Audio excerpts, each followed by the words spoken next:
Moi, je suis très déçue aujourd'hui de faire le constat qu'on ne trouve pas de médecin. En nous recevant, la directrice générale du CHRU Mingeot se veut claire. Cette fermeture du service soins de suite et de réadaptation et de ses 27 lits est pour l'hôpital un crève-cœur. Le résultat d'une lente dégradation d'un service qu'au fil des mois, la plupart des médecins ont préféré quitter, ne laissant que 2 collègues en poste. Vous ne pouvez pas faire fonctionner un service de 27 lits, voire même de 13 lits, avec 2 médecins, en assurant la continuité des soins 24 heures sur 24, 365 jours. Donc, ce n'est pas une décision choisie, c'est une décision subie.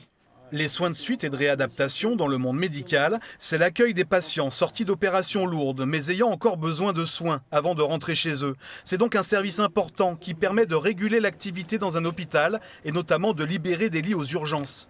Un service qui connaîtrait, d'après la direction, une crise des vocations. Nous, on pense qu'effectivement, la direction n'a pas pu s'entendre avec les médecins, mais qu'au niveau politique, en France, on assiste à des fermetures de lits depuis un moment, qui continuent. Et pour nous, c'est inacceptable. Il y a 2 ans, lors des travaux de désamiantage de l'hôpital Mingeot, ce service avait été déménagé dans l'ancien hôpital Saint-Jacques, voué lui à être détruit dans quelques années. Coût de l'installation à l'époque, 300 000 €.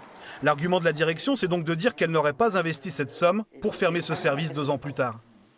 On n'abandonne pas, on a encore 1 ou 2 pistes et on a repris contact avec des personnes pour essayer de les faire venir. Ça ne sera peut-être pas les 30 lits qu'on réouvrira, mais au moins en ouvrir un certain nombre pour pouvoir repartir et garder cette activité. Pendant la fermeture du service, l'hôpital assurera l'orientation des patients vers d'autres structures de soins de réadaptation, en espérant que le provisoire ne se transforme pas en définitif.